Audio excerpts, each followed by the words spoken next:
Today, we are tackling one of the absolute most rewarding goals you could ever set for yourself, and that is true financial freedom. We're going to map out exactly how to achieve this, step by step, using a really solid, proven framework. So, let's get our gear ready and start the climb. I want you to take a second and just picture this. Imagine being able to afford your absolute dream home. Imagine living in your ideal neighborhood and finally having the time and the resources to tick literally every single item off your travel bucket list. And the best part?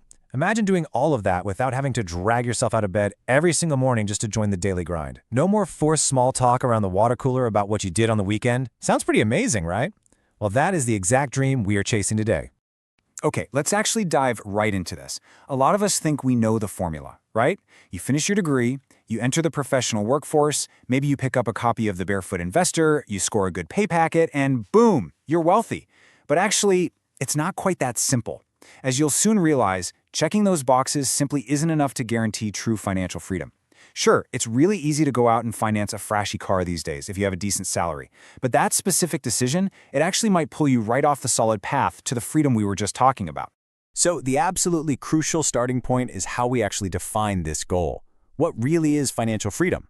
While it's going to look a bit different for everyone subjectively, methodologically speaking, it has a very strict definition.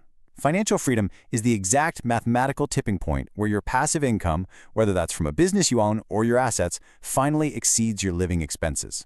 Hitting that tipping point is what gives you the absolute freedom to live your ideal life, completely eliminating the need for you to ever work as an employee again. To get you up to that tipping point, we're going to follow a really clear, organized roadmap. First, we'll define true financial freedom. Then, build your foundations, create a safety net, eliminate high-interest debt, invest for passive income, and finally, handle your long-term wealth.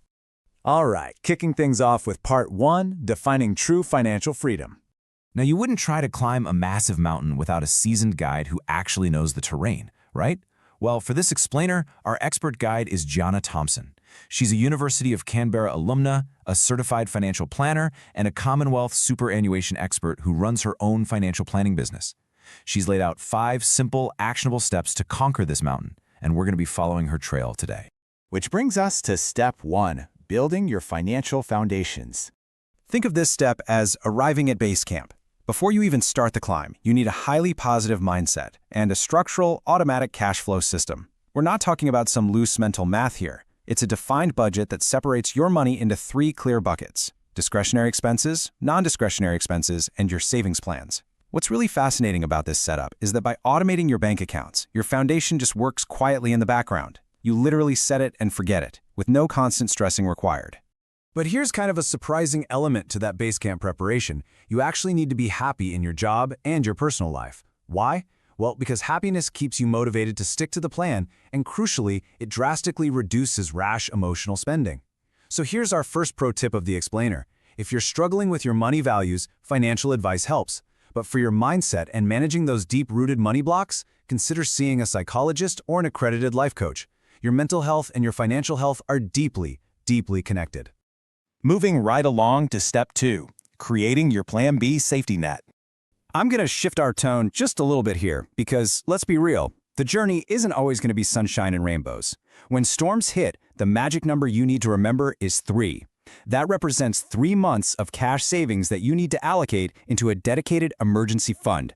Now sure, this will fluctuate slightly depending on your personal situation, like whether or not you have a mortgage to service, but generally speaking, 3 months is the golden baseline.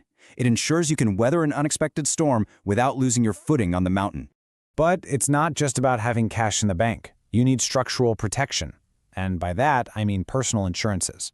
We're talking income protection, life insurance, total and permanent disability, and trauma insurance.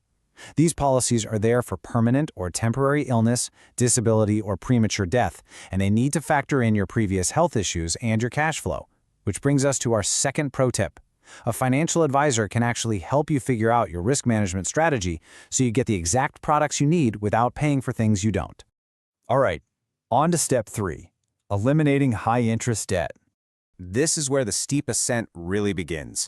You simply can't climb if you're weighed down by a heavy backpack full of consumer debt rocks. You have to prioritize dropping the non-tax-deductible high-interest credit cards and car loans over making new flashy purchases. There are a bunch of different strategies out there to pay this down sooner, but the key is making it a priority. And here's pro tip number 3. If you're feeling totally overwhelmed by this, a financial planner or counselor can tell you the absolute best repayment method for your specific situation to clear this baggage out as fast as humanly possible. Next up is step 4, investing for passive income. Once the heavy debt is finally gone, we reach the final, exhausting, but honestly most rewarding push. Investing is the absolute engine of financial freedom. To generate that passive income, whether inside or outside of superannuation, you're going to be looking at 4 main investment asset classes. You've got cash, fixed interest, shares, and property. Now, each of these operates entirely differently, and they come with vastly varying potential for growth and income. And this brilliantly illustrates just how complex this final push really is. It's like a giant puzzle. Just look at all the factors you have to juggle when devising a strategy with those assets. Investment risk, liquidity, your time frame, diversification rules, preservation rules, and of course, the ever-present tax implications. It's a lot. So pro tip number 4, getting investment advice from a professional financial planner is an absolute must-do here. It's going to significantly reduce the risk of making inappropriate, costly mistakes right when you're closest to the top. Finally, we reach step 5, handling your long-term wealth. You made it to the summit. Take a breath. But here's the thing. Getting to the top of the mountain is only half the journey. You have to know how to maintain that spectacular view. The vital lesson here is that modesty is key. You've got to handle your wealth modestly without overspending or being so overly generous that you actually jeopardize your position. You need to continually review, monitor, and adjust your portfolio. Why? Because your life changes, your goals change, and your strategy has to stay up to date.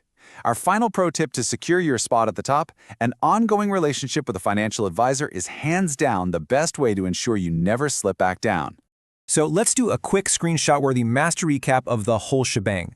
Gianna Thompson's 5 steps are: Step 1, build those foundations. Step 2, set up your plan B. Step 3, make that high-interest debt gone. Step 4, invest for passive income. And Step 5, handle your wealth modestly. If you stick to this exact trail, I promise you the summit is well within your reach. I'm going to leave you with this final thought to chew on. Your degree might have gotten you the job, and sure, the job gave you the salary. But what specific action are you going to take today to secure your actual freedom? The mountain is right there, just waiting for you. It's time to start the climb. Thanks so much.